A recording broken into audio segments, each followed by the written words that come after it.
Detainee escaped from Kingston Public Hospital. The police were investigating the escape of a detainee at Kingston Public Hospital sometime after midday. He is 29-year-old Siobhan Carnegie. It's believed he was escorted to the bathroom prior to his escape. The escapee is one of 4 men who were held after a robbery attempt and shootout in Spalding, Clarendon on Sunday, December 8. Carnegie was shot in his right arm during the incident. When cornered by the police, the men went live on social media platform begging for their lives to be spared. 6.8 million fire. A fire that destroyed 2 restaurants and caused partial damage to a bar and Constant Spring Arcade in St. Andrew on Monday morning has left business owners speculating that it was an act of arson. Watching calmly as firefighters completed cooling down operation, the business owners were pensive as they assessed the damage.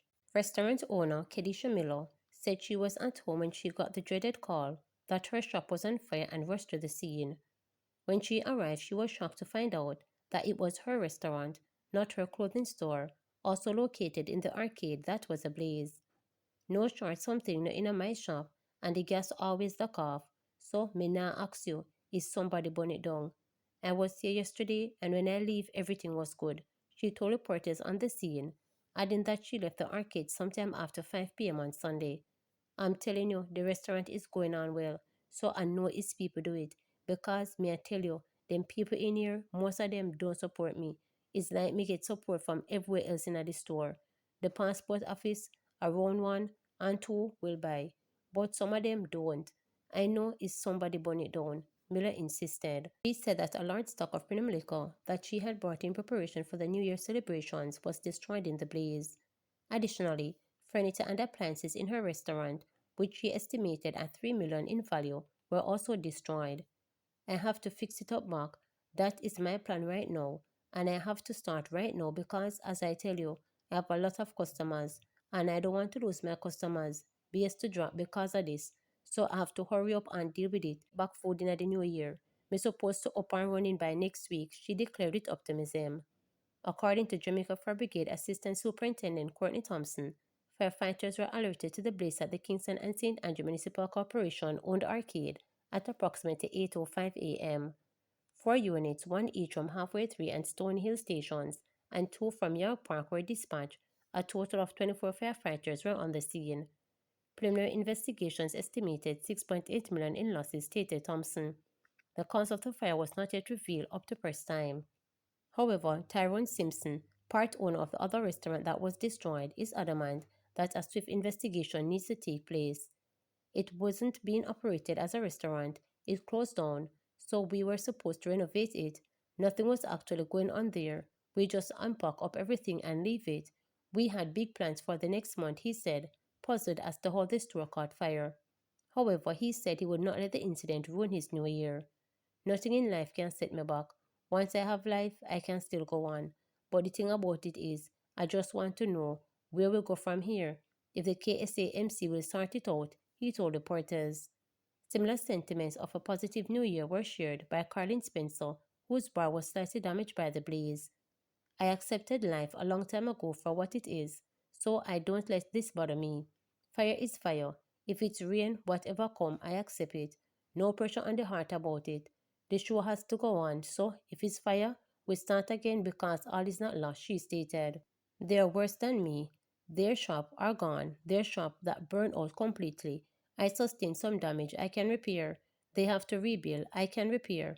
You don't sit and cry. You don't murmur over this. Sometimes, when we are planning, God is wiping. So who knows, stated Spencer. Fire Brigade reports 15 fire deaths up to November 30, a 42% reduction when compared to the same period in 2023. 15 people were killed in house fires as at November 30 this year. Of that number, 4 of them were children.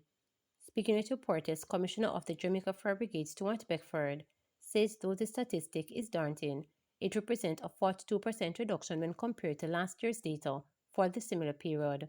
There were 26 fire-related deaths in 2023. Commissioner Beckford said the children who died this year in the house fires were left unattended or had access to fire-causing instruments, among other reasons. He said families should ensure candles are not being used near curtains or other materials. Noting that too many senior citizens died in fires this year, the fire chief urged caregivers to be more responsible in ensuring their safety. Those would have occurred in instances where they were either left alone or they had access to matches or lighter, or there was open flame in and around the house, meaning candles were being used and this would have caused fire. So we want to encourage persons who may not have electricity in their homes and their main source of light is candles, or if they do have it and the power goes out, that they take special care when if they have to use candles.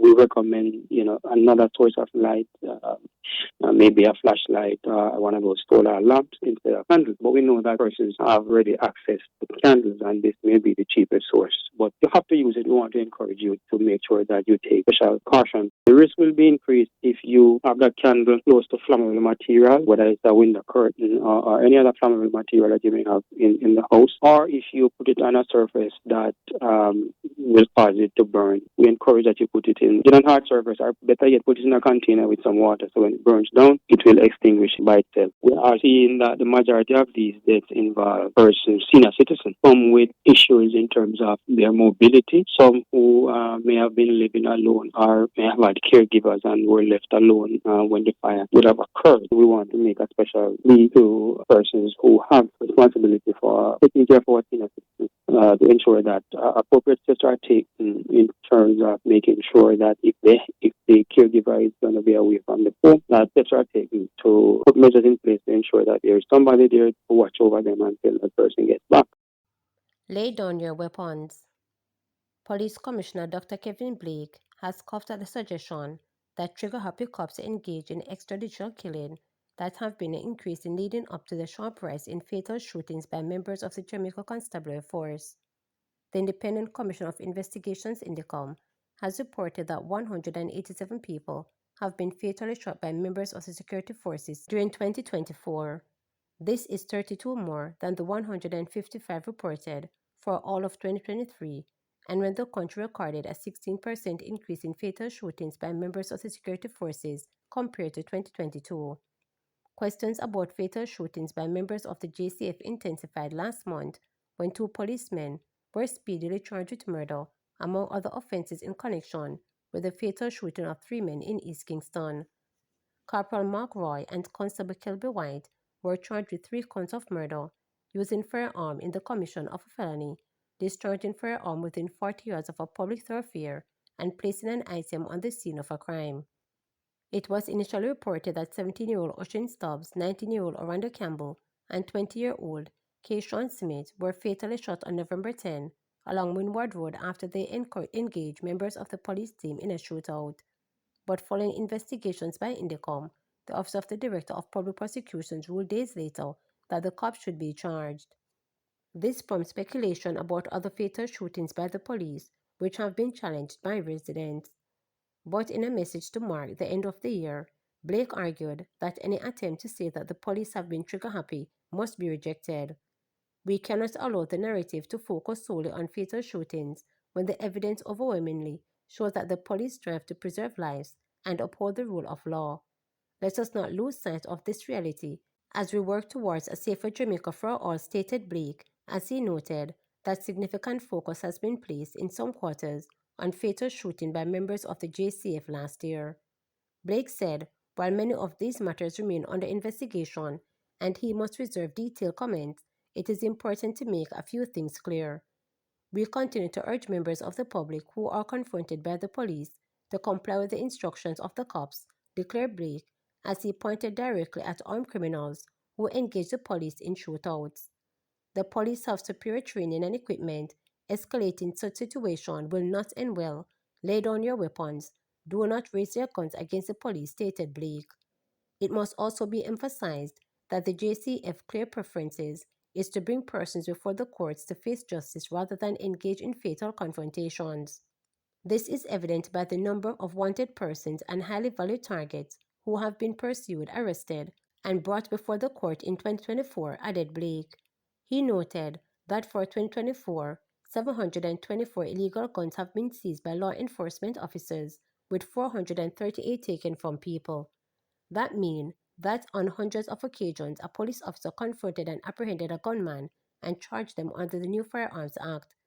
These cases demonstrate our commitment to lawful and measured police focus on justice with the legal system, stated the commissioner.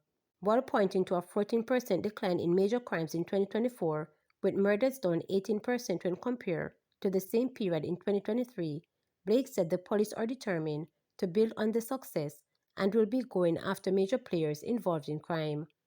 Throughout 2024, we'll continue to refine our operational strategy, integrating it closely with the work of the intelligence community.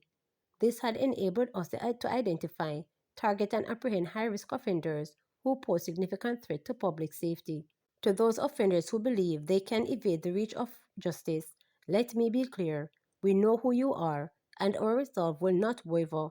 This intelligence-driven approach has been critical to the gains we have made in 2024 and remains central to our strategy moving forward, stated Blake. Remember to subscribe, like, share, and click the notification bell for daily updates.